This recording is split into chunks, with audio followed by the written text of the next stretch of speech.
Ola, que tal, amigos? Atención, porque no Galicia por diante desta semana ímos a falar no noso espazo adicado ás nosas historias, as historias de Galicia, ímos falar dunha grande epopeia.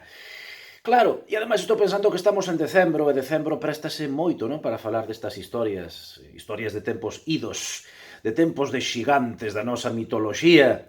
Imos a falar, atención, dun tempo de heróis que morreron empuñando a espada como morrera Brásidas Valeroso, dun tempo de cantores, de poetas, como foi Gundar, aquel que decía cousas tan finas como que un bardo que tamén canta non debe temer o olvido, ou cantor dos nobres celtas, os dos corpos ben compridos.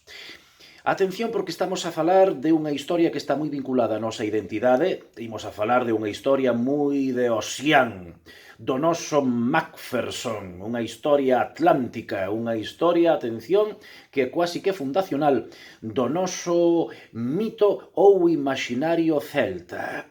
Esta semana no Galicia por diante visitamos o Dolmen de Dombate, é verdade, é unha das grandes catedrais do megalitismo occidental atlántico europeo.